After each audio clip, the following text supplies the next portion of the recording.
चलिए हम लोग जो है इलेक्ट्रोस्टैटिक्स जो क्लास 12th का पहला यूनिट है उसी का हम लोग जो है अभी वीडियो बना रहे हैं और उसको हम लोग यूट्यूब पे अपलोड कर रहे हैं।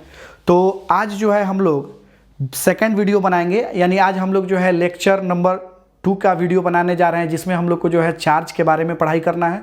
इसके पहले जो आपका जो वीडियो यूट्यूब पे डाला गया है वह इलेक्ट्रोस्टैटिक्स के विषय में था, जिसमें आपको समझाया गया था कि इलेक्ट्रोस्टैटिक्स का मतलब क्या होता है, उसमें हमको किसके बारे में पढ़ाई करनी है। तो हम लोग इसमें सीखे हुए थे कि इलेक्ट्रोस्टैटिक्स में हम लोग को जो है चार्ज के बारे में पढ़ाई करनी होती है। तो चलिए आज हम लोग जो है अपना जो सेकेंड लेक्चर है उसको स्टार्ट करते हैं। हमको अपने इस सेकेंड लेक्चर में जो है चार्ज के विषय में पढ़ाई करना है। तो सबसे पहले हम लोग अपना हेडिंग कंप्लीट कर लेते हैं।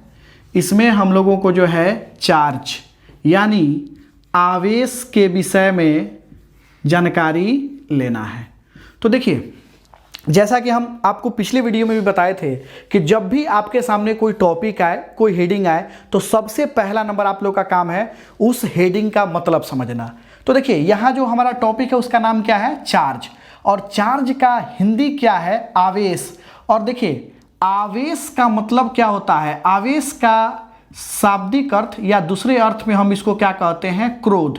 और क्रोध क्या है, क्रोध एक तरह का गुण है जो किस में पाया जाता है, मनुष्यों में पाया जाता है। तो देखिए, चार्ज यानी आवेश। आवेश क्या है, तो आवेश एक प्रकार का गुण है।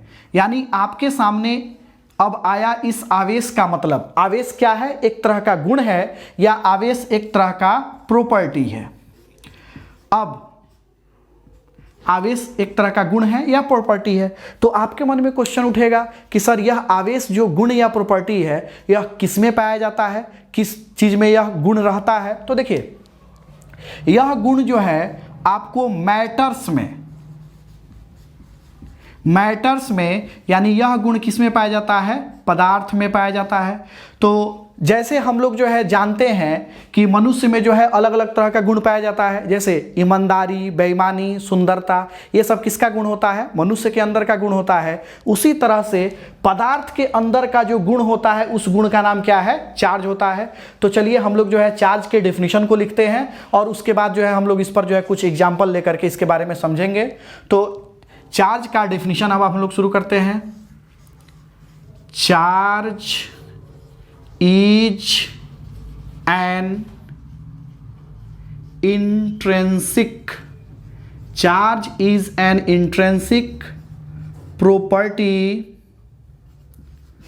Charge is an intrinsic property of any matter particle. Charge is क्या लिखा गया है, charge in intrinsic property of any matter particle, यानी आवेश जो है वह किसी भी पदार्थ के कण के अंदर का क्या होता है, गुण होता है। अब दूसरा नंबर चीज देखिए, जब यह किसी भी पदार्थ के अंदर का गुण होगा तो अगर पदार्थ के अंदर यह गुण आ जाएगा तो वह करता क्या है। तो देखिए, यह it produces electromagnetic force. It produces electromagnetic force। आप लोग भी ध्यान से समझेंगे, इसमें बहुत नया चीज भी आपको सीखने के लिए मौका मिलेगा। It produces electromagnetic force, यानी हम लोग सीखे कि चार्ज पदार्थ के अंदर का गुण होता है और जिस पदार्थ के अंदर, जिस वस्तु के अंदर यह गुण आ जाता है वह पदार्थ इलेक्ट्रोमैग्नेटिक फोर्स, यानी उसके अंदर इलेक्ट्रोमैग्नेटिक फोर्स प्रोड्यूस हो जाता है। और इस इलेक्ट्रोमैग्नेटिक फोर्स का मतलब क्या होता है, तो देखिए, यह इलेक्ट्रोमैग्नेटिक फोर्स में एक पार्ट है आपका इलेक्ट्रिक फोर्स और दूसरा पार्ट है आपका मैग्नेटिक फोर्स, जिसका हिंदी हम लोग जानते हैं, इसका मतलब होता है विद्युत बल और इसका मतलब होता है चुंबकीय बल। यानी ये हो गया आपका विद्युत बल और इसका मतलब क्या हो गया, चुंबकीय बल। तो देखिए, ये विद्युत बल कब आता है, जब प्रॉपर्टी के अंदर चार्ज आ जाए और वह चार्ज स्टैटिक हो तो वह कौन सा बल पैदा करेगा? Electrostatic force. और जिस पदार्थ के अंदर चार्ज आए लेकिन अगर वह चार्ज मोशन में हो तो वह क्या पैदा करेगा? Magnetic force. अब देखिए, इस इलेक्ट्रिक फोर्स के अंदर भी दो पार्ट हम लोग देखते हैं, एक होता है अट्रैक्शन और एक होता है रिपल्सन। तो अट्रैक्शन कब होगा और रिपल्सन कब होगा, इसके लिए हम लोग बजाते अपना आगे वीडियो बनाएंगे, क्योंकि वो आगे क्लास की बात है। लेकिन फिलहाल हमने जो समझा उसको हम अब हिंदी में नोट कर लेते हैं। तो देखिए, हिंदी इसका क्या होगा? आवेश। आवेश किसी भी चलिए हम लोग जो है इस पार्ट को अब हटा देते हैं, क्योंकि इलेक्ट्रोमैग्नेटिक फोर्स का मतलब आपको समझ में आ गया होगा। अब हम लोग जो है यहां से इसका हिंदी लिखते हैं। आवेश किसी भी पदार्थ का आंतरिक गुण होता है। यानी आवेश क्या होता है? किसी भी पदार्थ का आंतरिक गुण होता है जो विद्युत चुंबकीय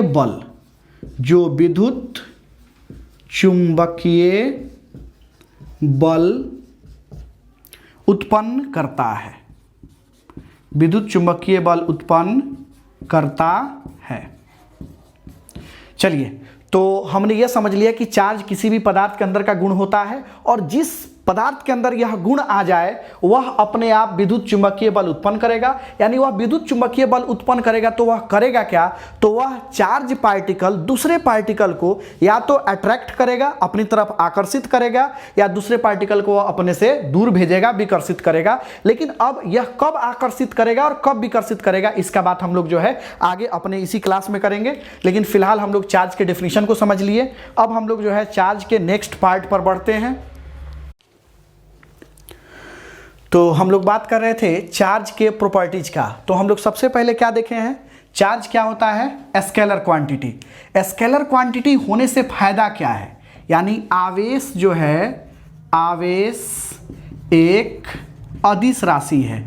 देखिए, जब भी आपके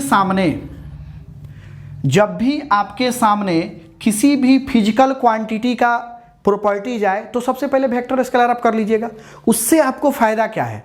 जैसे आपको पता चल गया कि यह वेक्टर है तो आपको जो है खुश होने की जरूरत है।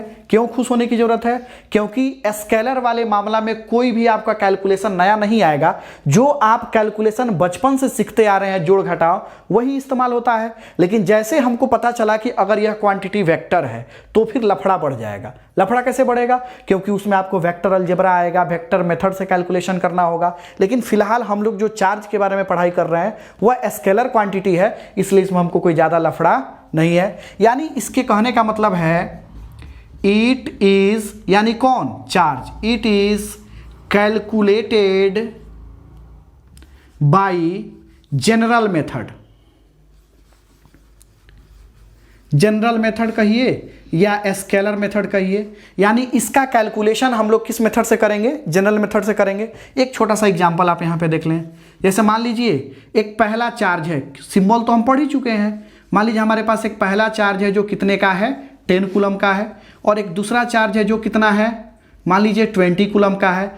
आपको आगे के वीडियो में हम ये भी समझाएंगे कि 10 कूलम और 20 कूलम बहुत बड़ा चार्ज होता है, यह संभव नहीं है, लेकिन इस पर चर्चा हम लोग आगे वीडियो में करेंगे। अभी बस इसको हम मान लेते हैं क्योंकि हमको अभी कैलकुलेशन सीखना है। तो Q1 10 कूलम है और Q2 कितना है? 20 कूलम है। तो टोटल चार्ज यहां से क्या होगा? तो ये होगा Q1 प्लस Q2। यानी आप देखें हम इसको क्या कर रहे हैं? डायरेक्ट ऐड कर रहे हैं। स्केलर होने का यही फायदा है। यानी 10 कूलम प्लस 20 कूलम कितना हो जाएगा आपका? 30 कूलम। तो हम लोग जो है चार्ज के कैलकुलेशन को इसी जनरल मेथड से करेंगे। इसमें हमको जो है वेक्टर जैसा कुछ नया नियम या कोई नया तरीका नहीं अपनाना है। जो पुराना तरीका हम जानते हैं उसी मेथड पे हम लोग काम करेंगे। तो चलिए, चार्ज का प्रॉपर्टीज में वो वेक्टर होता है कि स्केलर होगा, ये जान गए। उसका कैलकुलेशन हमने सीखा कैसे होगा। अब हम लोग पढ़ाई करते हैं यूनिट ऑफ चार्ज, यानी चार्ज का यूनिट। तो देखिए, यूनिट ऑफ चार्ज, यानी आवेश का मात्रक, आवेश का मात्रक। तो यूनिट ऑफ चार्ज में हम लोग जो है सबसे पहले यूनिट के बारे में बात करेंगे। तो चार्ज का जो सबसे पहला यूनिट, यानी हम जो सबसे पहले पढ़ाई करेंगे वह होता है कूलम्ब। चार्ज का पहला यूनिट क्या होता है? कूलम्ब, यानी यह कूलम्ब। इसका संकेत होता है C। इसको हम लोग रिप्रेजेंट किससे करते हैं? C से। इसका सिंबल होता है C। ये नाम आपको सबके पढ़ने आ जाएगा। ये कूलम्ब, कूलम्ब का सिंबल क्या होता है? C। देखिए यह कूलम्ब यूनिट आया कहाँ से, थोड़ा इसके बारे में हम लोग चर्चा कर लेते हैं। कूलम्ब असल में एक साइंटिस्ट का नाम है। तो कूलम्ब को सम्मान देने के लिए, उनको सम्मानित करने के लिए लोगों ने जो है चार्ज का यूनिट क्या बना दिया? कूलम्ब। लेकिन हमको यह जानना जरूरी है कि यह एक कूलम्ब होता क्या है, या कूलम्ब का मतलब क्या होता है। तो इसको हम लोग अब समझते हैं।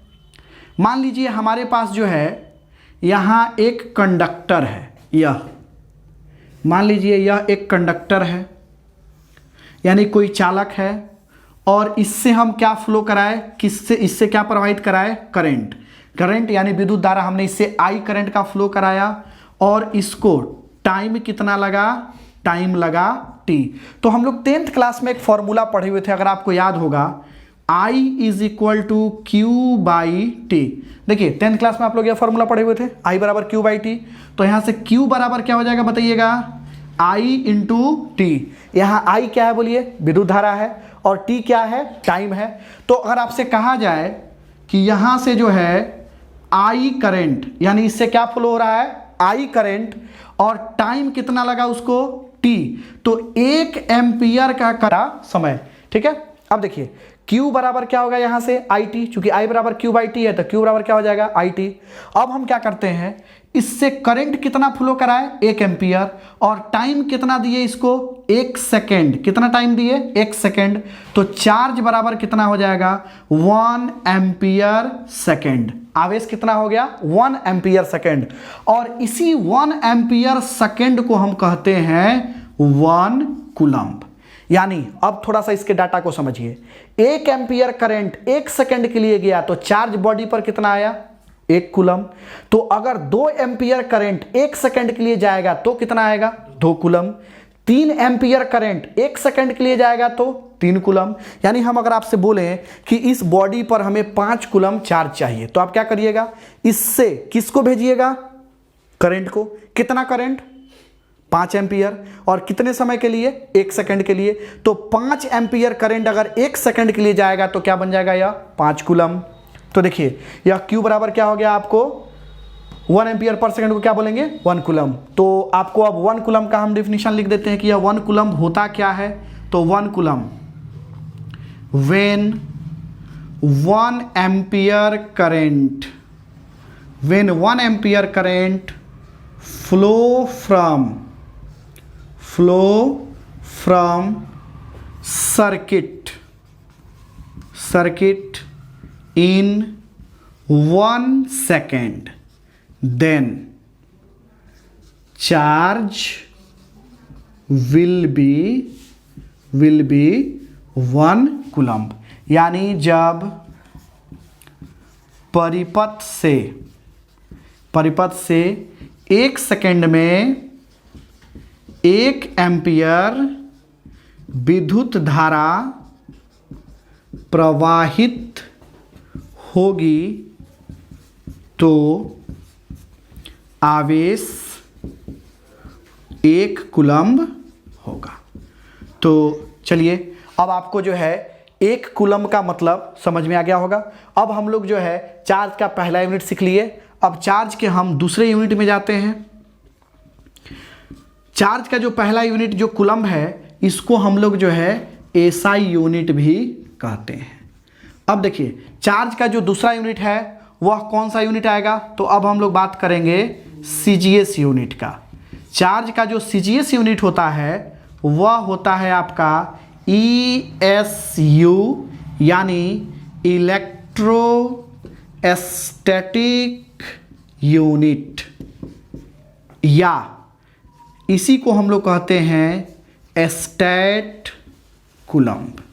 तो यहाँ पर यह चार्ज का जो CGS यूनिट हुआ क्या होगा, ESU इलेक्ट्रोस्टैटिक यूनिट या स्टैट कूलम्ब। अब हम लोग ये देख लेते हैं कि इलेक्ट्रोस्टैटिक यूनिट या 1 स्टैट कूलम्ब होता कितना है। तो देखिए 1 ESU बराबर 1 स्टैट कूलम्ब बराबर होता है 1/3 इंटू 10⁻⁻⁹ कूलम्ब। अब थोड़ा सा जो है इस पर हम चर्चा करते हैं 2 मिनट के लिए, थोड़ा सा ध्यान से देखेंगे इसको। 1 ESU या 1 स्टैट कूलम्ब बराबर है कितना, 1/3 इंटू 10⁻⁹। अगर हम आपसे बोलें कि यह 1/3, अब माइनस पावर का जो माइनस है वो बट्टा के नीचे आएगा तो क्या हो जाएगा, पावर में प्लस हो जाएगा, और ये क्या हो जाएगा, कूलम्ब। ये कूलम्ब हमारा कहाँ है, बट्टा के ऊपर है कि नहीं। तो देखिए 10 के पावर 9 को हम लोग क्या पढ़ते हैं, इकाई दहाई सैकड़ा हजार ऐसे कीजिएगा तो ये क्या बनता है, अरब। अब 10 के पावर 9 हो गया आपका अरब, और इसमें किससे मल्टीप्लाई कर रहे हैं, 3 से, तो यह कितना हो गया, 3 अरब। और ऊपर में क्या है आपका, कूलम्ब है, यानी एक कूलम्ब का 3 अरब भाग अगर कर दीजिएगा, छोटा छोटा टुकड़ा काट के अगर 3 अरब भाग में कर दीजिएगा तो उसका जो एक भाग मिलेगा यानी 3 अरबवां भाग मिलेगा, वह भाग आपको क्या कहलाएगा, 1 ESU या 1 स्टैट कूलम्ब। यानी हम दूसरे शब्द में यह कह सकते हैं कि कूलम्ब से यह काफी छोटा है कि नहीं, कितना छोटा है, तो एक कूलम्ब का 3 अरब गुना जो 3 अरब भाग जो छोटा होगा वह आपका कौन सा मिलेगा, स्टैट कूलम्ब। तो ये था हमारा दूसरा यूनिट जो था आपका CGS यूनिट। अब हम लोग जो है इसके थर्ड यूनिट का बात करेंगे। तो इसका थर्ड यूनिट यानी तीसरा यूनिट क्या होगा, अब हम लोग इसका जिक्र करते हैं। इसका जो तीसरा यूनिट होता है वह है आपका EMU, जिसको हम लोग कहते हैं इलेक्ट्रोमैग्नेटिक यूनिट, इलेक्ट्रोमैग्नेटिक यूनिट, या इसी का दूसरा नाम है AB कूलम्ब, AB कूलम्ब, जिसको हम लोग कहते हैं एब्सोल्यूट कूलम्ब, एब्सोल्यूट कूलम्ब। तो देखिए एक EMU या एक AB कूलम्ब बराबर कितना होता है, 1 EMU या 1 AB कूलम्ब बराबर होता है 10 कूलम्ब। यानी हम ऐसे बोल सकते हैं कि एक कूलम्ब का 10 गुना बड़ा जो यूनिट होगा वह क्या होगा, एक AB कूलम्ब या एक EMU होगा। अब हम लोग जो है इसके चौथे यूनिट का बात करते हैं। चौथा यूनिट होता है इसका फैराडे। चौथा यूनिट क्या होता है, फैराडे, जिसको हम लोग पढ़ते हैं असल में फैरड। तो देखिए अब 1 फैरड बराबर कितना होता है, तो 96,500 कूलम्ब होता है। यानी यह कूलम्ब से बहुत बड़ा हो गया, यानी एक कूलम्ब का 96,500 गुना बड़ा जो यूनिट होगा वह होता है आपको 1 फैरड, यानी चार्ज का यह भी एक यूनिट है।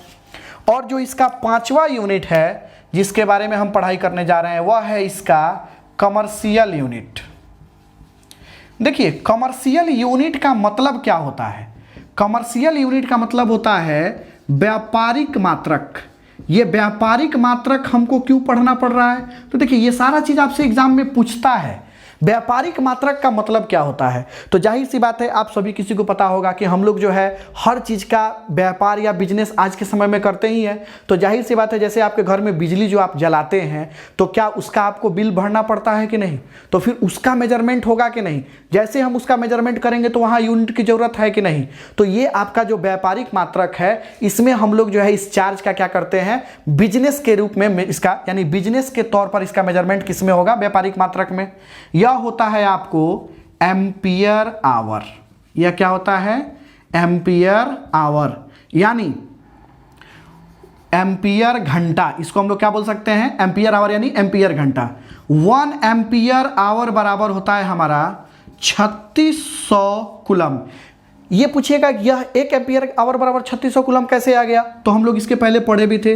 मान लीजिए हमारे पास यह एक कंडक्टर है, वह इससे करंट हमने आई फ्लो कराया टी समय के लिए, तो आई बराबर क्यू बाई टी, तो आपने पढ़ा था भाई क्यू बराबर आई टी। 1 एम्पियर 1 सेकेंड, तो 1 ampere 1 second 1 coulomb, 2 ampere 1 second 2 coulomb, 3 ampere 1 second तो 3 कूलम, यानी 1 एम्पियर करंट 1 सेकेंड के लिए 1 कूलम, 2 एम्पियर करंट 1 सेकेंड तो 2 कूलम, 3 एम्पियर करंट 1 सेकेंड तो 3 कूलम। उसी तरह से 1 घंटा में 1 आवर बराबर कितना सेकेंड होता है, तो 3600 सेकेंड होता है। तो हम ऐसा कर सकते हैं 3600 एम्पियर करंट 1 सेकेंड के लिए, तो कितना वह चार्ज हो जाएगा, 3600 कूलम। तो यह हो गया, या इसका और हो सकता है, अगर हम इसको चाहें तो 1 एम्पियर मिनट में लिख सकते हैं, तो एम्पियर मिनट में कितना हो जाएगा, यह 60 कूलम।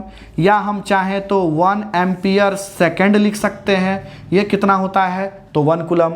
यानी यह जो था चार्ज का जो है हमारा यूनिट था, जिसमें हम लोग चार्ज के 5 यूनिट का हमने जिक्र किया। तो आप लोग थोड़ा इसको समझ लें। अगर हम इसका कूलम से तुलना करते हैं, क्यों तुलना करते हैं, तो देखिए अगर अलग अलग जगह पे अलग अलग बातें हो सकती हैं। जैसे हम लोग अगर मास का ही मेजरमेंट करते हैं, तो अगर हमको चाय पत्ती खरीदना तो हम किस में खरीदते हैं, क्या हम कुंटल में कभी खरीदते हैं या किलो में, किस में खरीदते हैं, ग्राम में। यानी कम अमाउंट है तो ग्राम में, अगर उससे ज़्यादा का मेजरमेंट करना हो मास का तो किस में, केजी में, अगर उससे भी थोड़ा ज़्यादा हो तो कुंटल में, उससे और थोड़ा बढ़े तो टन में। उसी तरह से बॉडी पर चार्ज का जो मेजरमेंट करना है ये भी तो कम या ज़्यादा हो सकता है। तो इसके लिए हम लोग अलग अलग यूनिट सीखे। थोड़ा हम इस यूनिट पर जो है इसका चर्चा कर लेते हैं। सबसे पहले हमने क्या सीखा, कूलम, और कूलम से ही बाकी सारे यूनिटों को हमने रिलेट किया है। तो 1 कूलम चार्ज का यूनिट क्या होता है, कूलम, और उससे बाकी को रिलेट किए। तो अगर पूछा जाए कि सबसे बड़ा यूनिट चार्ज का कौन होता है, तो आप क्या जवाब देंगे, फैराडे, क्योंकि फैराडे कितना होता है, 96,500। उससे छोटा यूनिट कौन होगा चार्ज का, तो एम्पियर आवर देख लीजिए 3600 कूलम। उससे छोटा कौन होगा, तो देखिए EMU या एबी कूलम, जो कि 10 कूलम के बराबर होता है। और उससे छोटा कौन होगा, तो आप मान लीजिए यह होता है 1 कूलम। और उससे छोटा कौन होगा, तो जो CGS यूनिट हमारा था, जो क्या था, ESU या स्टेट कूलम, जो कि आपको जो है 1 कूलम का 3 अरबवां भाग छोटा होता है, वह है इसका सबसे छोटा यूनिट। अब चलिए, अब नेक्स्ट पार्ट में हम लोग जो है थोड़ा सा जो है चार्ज के डायमेंशन का बात कर लें। तो चार्ज का डायमेंशन क्या होगा, तो देखिए डायमेंशन का जब भी आपको जिक्र करना हो, और आपके लिए यह काफ़ी इंपॉर्टेंट है, आप इसको हल्के में नहीं लेंगे, ये आपको जो है इंपॉर्टेंट तो है ही, लेकिन यह आपको जो है बोर्ड में, बिहार बोर्ड में जो है पूछा हुआ क्वेश्चन है। बिहार बोर्ड में यह पूछा हुआ क्वेश्चन है, इसलिए इसको हल्का में नहीं लेंगे। हाँ है यह हल्का बात, लेकिन अक्सर हमसे पूछ देता है, तो हमको इसको जानना चाहिए, चाहे वह एग्जाम में पूछे या नहीं पूछे। हमारे फिजिक्स में है तो हमको जानना चाहिए।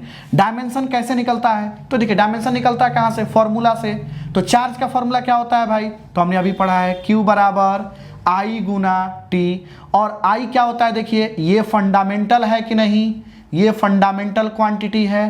टाइम भी क्या है, फंडामेंटल क्वांटिटी है। और फंडामेंटल क्वांटिटी को हमें याद करना पड़ता है, वो मात्र 7 है। और उसके डायमेंशन को भी हम याद कर लेते हैं। यानी आई के लिए डायमेंशन के तौर पे हम क्या यूज करते हैं, कैपिटल I यूज करते हैं या कैपिटल A यूज करते हैं, आपको पता होगा। और टाइम के लिए, डायमेंशन के लिए हम क्या यूज करते हैं, कैपिटल T। और डायमेंशन को हम लिखते किस में है, बड़ा ब्रैकेट में। तो अगर हम चार्ज के डायमेंशन का बात करें तो यह क्या हो जाएगा, डायमेंशन ऑफ चार्ज। तो देखिए ये हो जाएगा आपको बड़ा A और T या बड़ा I और T, ये हो गया आपको चार्ज का डायमेंशन। तो चार्ज से रिलेटेड जो है, चार्ज क्या होता है हमने सीखा, चार्ज संकेत सीखा, उसका यूनिट सीखा, उसका डायमेंशन हमने सीखा। अब हम लोग जो है नेक्स्ट वीडियो में टाइप्स ऑफ चार्ज के बारे में बात करेंगे। ठीक है, बहुत बहुत धन्यवाद। हटाइए।